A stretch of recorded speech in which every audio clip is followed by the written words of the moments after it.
we have gotten reports that the Raptors are already shopping around the league and discussing specific trades with the mindset of bringing the center to back up Jakob Poeltl. Now, we've talked about some names that are maybe unattainable and more attainable, but the players that could help out the team.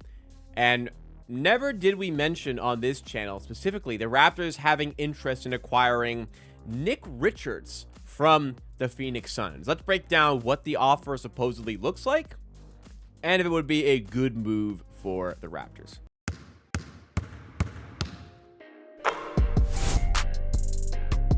This one comes from, according to the Dunk Central on Twitter, at NBA Central. Good account for like aggregating news and giving credit to people. Per Mike A. Scotto, the Suns and Raptors discussed a trade that would send Ochai Agbaji and a second-round pick to the Phoenix Suns in exchange for Nick Richards. NBA executives have cited Toronto's Ochai Agbaji as a likely trade candidate to help the Raptors duck below the tax. In fact, there's been exploratory discussion between the Raptors and Suns regarding Agbaji and a second-round draft pick compensation for Richards. League sources tell Hoops Hype. So, Raptors, I said before the season, are going to have a big interest in ducking the tax. And they have made it clear as well it's not made it clear, but we're getting insider scoops that, yes, the Raptors are still interested in ducking the tax, even at this point. So how the tax works, you need to get under the tax threshold by the trade deadline. So the Raptors still have time to make it happen, and they are looking to make it happen with Ochai Agbaji because he's on an expiring contract. They probably won't be renewing that contract, and honestly, this season, like, he hasn't been playing that well for them anyway. So Ochai Agbaji is the biggest trade candidate. So hopefully it's somebody that we can use to, give somebody an expiring contract to get that off the books at the end of the year and to bring us a center who can provide value off the bench. Now, the names I gave previously are guys like, Brook Lopez, Kevon Looney, guys that I think could perform a role. And what the Raptors need to be looking for when going for a center, when going for a backup center for Poeltl, like, you can't just bring in any old center here. Like, the specific things the Raptors need to be looking at to bring in are rim protection and rebounding. Pretty much like it. If you can protect the rim and you can rebound well, I think this is a good fit here for you to provide stability to position, especially with the injury concerns that currently exist for Jakob Poeltl. He just hasn't been healthy this season. He's missed a lot of games. He can just wake up any morning, all of a sudden he's not playing because his back hurts. It is what it is there. I gotta tell you, Nick Richards does not satisfy the criteria that I have, and that's putting it very eloquently. Now, where there is some positive is that he's on an expiring contract. He is making $5 million. So you do duck the tax, at least when you do this. You are ducking the tax. Because Agbaji makes a little bit more than that. You make this trade, you're ducking the tax. Phoenix doing you a favor, helping you duck the tax, cost you a second-round pick.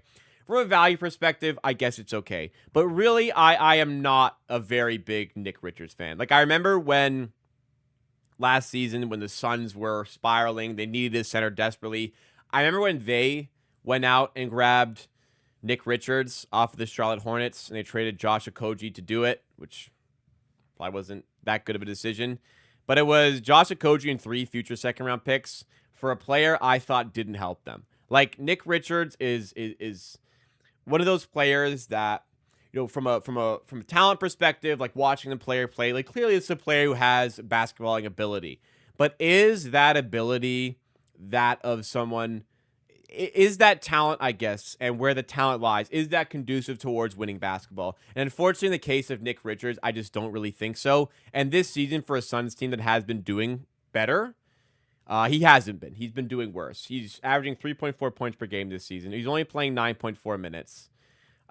Yeah, he's an efficient scorer on twos, but he doesn't shoot threes. He's not a good defender, not a good rim protector at all. Like, decent rebounder, which is good, but not a good rim protector at all.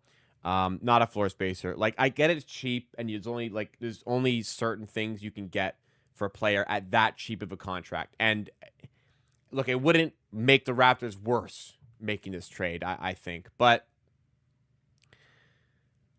unfortunately, I just have to say, there's just, you're trying to be a playoff team here in Toronto this season. You got to be more serious than that. I'm sorry. You just have to be more serious than that. You need to bring in somebody who's giving you better levels than that of Nick Richards. Like, this is not a perfect stat, but let's look at the net rating this season. The Suns are minus 11.85 when he's on the court this season. Minus 11.85. When he's off the floor, they have a 2.77 net rating. And they've been good this season. He's not playing that much. But when he's on the floor, he's a net rating of minus 11.85. Like, if you dig into some of the more advanced stats from the defensive side of the ball, there's some alarming numbers in here that do not bode well for him. He cannot defend. He cannot defend the rim. I get he's tall, but he cannot defend. And I think, like, if you were to trade for him, it would only give you a headache because you would have to you would struggle giving this guy minutes because of his inability to play defense.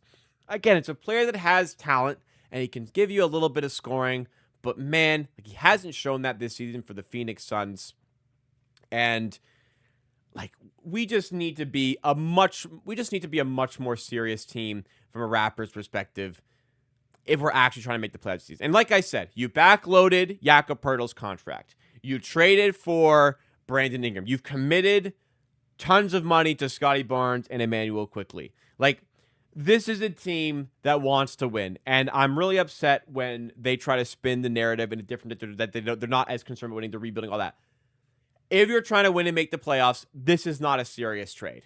This is a trade that does not showcase any sort of seriousness for your organization. And I'm coming down really hard on Nick Richards, but that is just like the reality here. This is not the fix that the Raptors need, and it is not the fix that the Raptors should be looking for here. Now, if we can go to Orlando, let's say, and a name like Goga Bitadze becomes available, wow, that is a player that moves the needle for your team off the bench. You know, it's not like cranking it, but it's making your team better.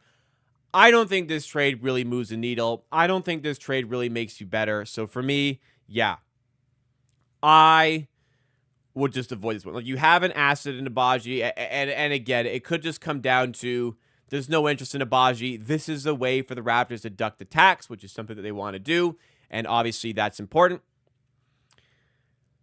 But like, this is like, I don't know. Maybe it's not as severe as this, but like, you know, we're not going to put like a bandage over like a huge pipe leak in our bathroom, right? It's just going to eventually, the water's going to start shooting out of it again. This is not going to plug the hole and the issue from the team. I do think guys like Kevon Looney and Brook Lopez, who are obviously not the players they used to be, but I still think even them, at least they could provide a little bit more stability to the spot and the backup center position that Nick Richards, to me, is just not providing. So, again, it'd just be an unserious move from Bobby Webster, and it would be a move that I would genuinely, I would not be thrilled with. It's just because we can and should be doing better. And that's what it comes down to. So, you know, in the chat, somebody asked, is Nick Richards bad? Yeah, I think he kind of is, honestly.